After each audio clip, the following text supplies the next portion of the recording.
Good morning student. तो आज हम लोग एपोप्टोसिस के एक्सट्रांसिक पाथवे को देखेंगे। ओके, पिछले क्लास में इंट्रांसिक पाथवे अच्छे से पढ़ा था। आई होप आप लोग समझे हुए होंगे, है ना। चलिए आज एक्सट्रांसिक पाथवे, तो नाम ही क्लियर करता है इंट्रांसिक और एक्सट्रांसिक। कोई एक्सटर्नल फैक्टर आएगा तब एपोप्टोसिस होगा एक्सट्रांसिक पाथवे। एंड इंटरनल पाथवे में हम लोगों ने देखा था कि कोई बाहर से कोई फैक्टर नहीं आ रहा है, सेल के अंदर से सिग्नल प्रोड्यूस हो रहा है और एपोप्टोसिस हो रहा है। ओके, तो आज हम लोग देखेंगे एक्सट्रांसिक पाथवे।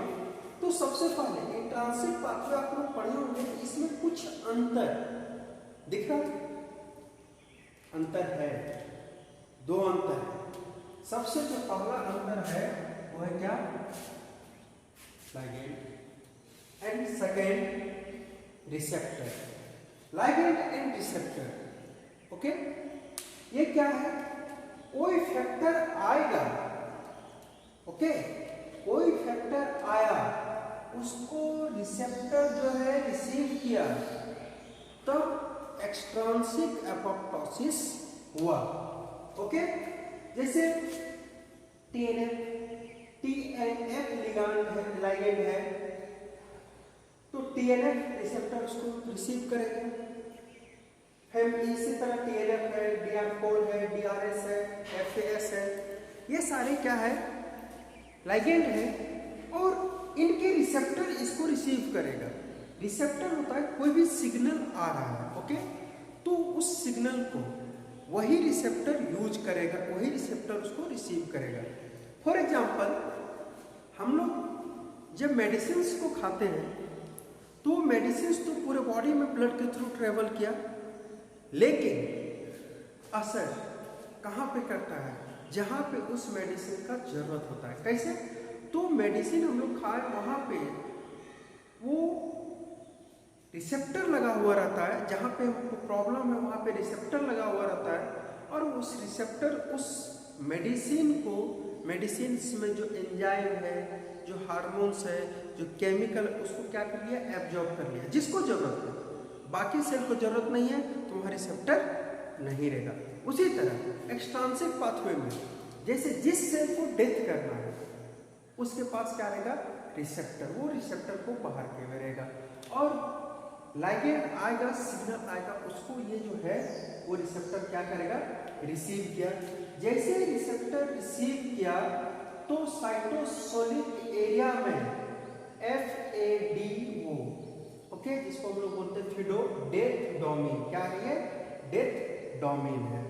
ये क्या होगा, एक्टिवेट होगा। जैसे सिग्नल आया, रिसेप्टर रिसीव किया, ये डेथ डोमेन जो है वो क्या होगा, एक्टिवेट हो जाएगा। ठीक है, और ये एक्टिवेशन के साथ साथ दो काम करेगा। पहला, ये प्रोकैस्पेज 8 से जो है बाइंड कर जाएगा। देखिए कैस्पेज हम लोग जानते हैं मास्टर एंजाइम ऑफ एपोप्टोसिस है। सेल डेथ का मास्टर एंजाइम कौन है, कैस्पेज। तो सबसे पहले ये क्या किया, डेथ डोमेन जो है वो प्रोकैस्पेज से बाइंड किया। ओके, देन क्या होगा, ये जो है क्या करेगा, डिस्क का मतलब डिस्क का फॉर्मेशन करवाएगा। सिग्नल क्या है, डेथ इंक्लूडिंग सिग्नल कास्केड, इसका फॉर्मेशन करवाएगा। क्या है ये, disc death including signalling cascade. ठीक है, इसका फॉर्मेशन करवाएगा। क्यों होता है अभी देखेंगे। ये डिस्क जो आया, इसके साथ GSK3 क्या है, ग्लाइकोजेन सिंथेसेज काइनेज 3 जो है वो आकर के बाइंड करेगा, किसके साथ, डिस्क के साथ। ठीक है, तो ये क्या करेगा, प्रोकैस्पेज को, ये डिस्क डोमेन जो है, ये कास्केड जो है वो क्या करेगा, प्रोकैस्पेज को कैस्पेज 8 में जो है, प्रोकैस्पेज 8 को जो है, देखिए प्रोकैस्पेज 8 उसको क्या किया, ये आकर के कैस्पेज 8 में चेंज कर दिया, ठीक है। और कैस्पेज क्या होता है ये आप लोगों को पता है, मास्टर एंजाइम, ठीक है, इसके लिए एपोप्टोसिस के लिए। तो ये जैसे ही प्रोकैस्पेज 8 बना, ये क्या करेगा, ये जो है प्रोकैस्पेज 8 ये जो है ये आकर के, ध्यान दीजिएगा, ये आकर के आपका क्या करेगा, कैस्पेज 3 को, कैस्पेज 3 जो है उसको प्रोकैस्पेज 3 को कैस्पेज 3 में बदल देगा। कौन? तो कैस्पेज 8। कैस्पेज 8 का फंक्शन क्या है कि प्रोकैस्पेज 3 को इसमें चेंज कर देगा कैस्पेज 3। और आपको पता है कि कैस्पेज 3 जो है वही एपोप्टोसिस के लिए रिस्पॉन्सिबल है, वही एपोप्टोसिस करवाएगा, एक्सट्रिंसिक एपोप्टोसिस। अब देखिए थोड़ा ध्यान से एक बार और, ये अपने आप हुआ क्या? नहीं, जब सिग्नल आया, लाइगेंड आकर के रिसेप्टर से बाइंड किया, तब जो है डेथ डोमेन फिडो जो है वो आकर के साइटोसोलिक एरिया में एक्टिवेट हुआ। जब फिडो एक्टिवेट हुआ तो ये क्या किया, ये प्रोकैस्पेज के साथ बाइंड किया और साथ ही साथ डिस डोमेन को बनाया। डिस डोमेन को जो एक्टिवेट कर दिया कौन? तो ग्लाइकोजेन सिंथेसेज काइनेज, ओके। और ये जो एक्टिवेट हुआ ये क्या किया, प्रोकैस्पेज को कन्वर्ट कर दिया किसमें? कैस्पेज 8 में। प्रोकैस्पेज 8 को कन्वर्ट कर दिया किसमें? कैस्पेज 8 में। अब कैस्पेज 8 क्या करेगा, जो सेल में हमारा प्रोकैस्पेज 3 जो था उसको कन्वर्ट कर देगा किसमें? कैस्पेज 3 में। और हम लोग इंट्रांसिक पाथवे में भी देख चुके हैं कि कैस्पेज 3 रिस्पॉन्सिबल फॉर एपोप्टोसिस, तो कैस्पेज 3 जो है एक्सट्रांसिक एपोप्टोसिस के लिए रिस्पॉन्सिबल हुआ, ओके। तो ये हम लोग का था एक्सट्रांसिक पाथवे ऑफ एपोप्टोसिस। अब इसी में कुछ इंपॉर्टेंट हाईलाइट हम लोग देखेंगे, है ना। सबसे पहले क्या आया? लाइगेंड आया। लाइगेंड से जब रिसेप्टर से ज्वाइन किया तो फिडो डोमेन, डेथ डोमेन जो है वो एक्टिवेट हुआ। जब ये एक्टिवेट हुआ तो ये जो है डिस डोमेन को और प्रोकैस्पेज दोनों को जो है एक्टिवेट करवाया, इससे बाइंड किया। अब जो है हम लोग क्या देखे, डिस डोमेन ये जो है आया, ये जो है क्या किया, कैस्पेज 8 बनाया। डिस डोमेन जो है क्या किया, कैस्पेज 8 बनाया। कैस्पेज 8 जो है वो कैस्पेज 3 बनाया और कैस्पेज 3 जो है वो क्या किया, एपोप्टोसिस करवाया। तो ये हम लोगों का जो है वो आपका एक सिंपल सा पाथवे है, एक्सट्रांसिक पाथवे, ओके।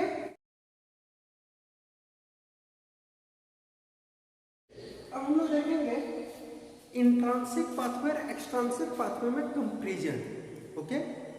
क्या दोनों में क्या अंतर है, यहाँ से समझ सकते हैं आप लोग, है ना। तो सबसे पहले एक्सट्रांसिक पाथवे, अभी हम लोगों ने देखा एक्सट्रांसिक पाथवे किसको बोलते हैं। तो हम लोगों ने देखा एक्सट्रांसिक पाथवे में रिसेप्टर होता है, लाइगेंड होता है, जबकि यहाँ पे नहीं होता है। यहाँ जो एपोप्टोसिस जो सेल डेथ करता है एक्सट्रांसिक पाथवे के थ्रू, वहाँ पे क्या होता है, लाइगेंड जब आकर के रिसेप्टर से बाइंड करता है तब जो है हमारा एपोप्टोसिस एक्टिवेट करता है, तब डिस्क का फॉर्मेशन होता है। और ये डिस्क फॉर्मेशन जो है वो कैस्पेज 8 को एक्टिवेट करता है। कैस्पेज 8 जो है वो कैस्पेज 3 को एक्टिवेट करता है। कैस्पेज 3 जो है तब एक्टिवेट करता है एक्टिवेशन ऑफ न्यूक्लियस, और न्यूक्लियस जो है वो फॉर्मेशन करवाता है एपोप्टोसिस बॉडीज और वो सेल डेथ करवाता है। ध्यान दीजिएगा क्या है, एपोप्टोसिस एक्टिवेट कब किया, जब रिसेप्टर से आकर के बाइंड किया लाइगेंड। हम लोग देख चुके हैं क्लास में क्या है लाइगेंड, है ना, कौन कौन से होते हैं। उसी तरह अगर हम लोग इंट्रांसिक पाथवे में देखें तो इंट्रांसिक पाथवे कब, जब डीएनए डैमेज किया। डीएनए कब डैमेज करता है, रेडिएशन से, टॉक्सिक मटेरियल से, है ना, किसी कारण से एक्टिवेट किया, डीएनए डैमेज हुआ, तब जो है एपोप्टोसिस एक्टिवेट होता है, ठीक है। तो वो क्या करता है, वो जैसे ही डैमेज हुआ वो जाके माइटोकॉन्ड्रिया चेंज करवाता है, माइटोकॉन्ड्रिया में चेंज करवाता है। तब माइटोकॉन्ड्रिया एपोप्टोसोम का फॉर्मेशन करवाता है और ये एपोप्टोसोम जो है कैस्पेज 9 को एक्टिवेट करता है। कैस्पेज 9 जो है वो कैस्पेज 3 को एक्टिवेट करता है। देखिए यहाँ पे आपको कैस्पेज 8 देखे, यहाँ कैस्पेज 9 देखे, उसके बाद कैस्पेज 3 एक्टिवेशन यहाँ भी, कैस्पेज 3 एक्टिवेशन यहाँ भी। लेकिन उसके बाद जो है एक्टिवेशन ऑफ न्यूक्लियस और ये भी एक्सट्रिंसिक पाथवे करवाता ये भी सेल डेथ करवाता है। तो अंतर क्या है? सबसे पहले एक अंतर यहाँ लिखेगा, दूसरा माइटोकॉन्ड्रियल, यहाँ पे एपोप्टोसिस एक्टिवेट करता है, यहाँ माइटोकॉन्ड्रियल चेंज आता है, तब एपोप्टोसोम का फॉर्मेशन होता है, यहाँ कैस्पेज 9, यहाँ पे डिस्क का फॉर्मेशन होता है कैस्पेज 8। तो 1 2 3 4 5 6 ये आपका चेंजेज है इतने जगह पे। बाकी हम लोग दोनों केस में क्या देखते हैं कि कैस्पेज 3 एक्टिवेट होता है, ये दोनों जो है एक्टिवेशन ऑफ न्यूक्लियस करवाता है और फॉर्मेशन तब जो है फॉर्मेशन ऑफ एपोप्टोसिस बॉडी और तब सेल डेथ करता है। ध्यान दीजिएगा क्या है एक्सट्रिंसिक पाथवे में ligand, receptor, apoptosis activation, disc का फॉर्मेशन और कैस्पेज 8। ओके, यहाँ पे क्या है? तो यहाँ पे है रेडिएशन टॉक्सिन यानी इंट्रिंसिक कुछ फैक्टर आए जो डीएनए को डैमेज किया, तब माइटोकॉन्ड्रियल चेंज हुआ है ना, तब एपोप्टोसोम का फॉर्मेशन हुआ, तब कैस्पेज 9 एक्टिवेट हुआ, कैस्पेज 9 जो है वो एक्टिवेट किया 3, यहाँ कैस्पेज 8 जो एक्टिवेट करता है 3 को। ओके, तो ये हमारा intrinsic pathway, extrinsic pathway question पूछा भी जाता है कंपटीशन एग्जाम में भी, तो आप लोग इसको ध्यान से देखेंगे। ओके, और वीडियो को इतना शेयर करें, लाइक करें कि कोई भी ऑनर्स का बच्चा बिना पढ़े नहीं रह सके। धन्यवाद।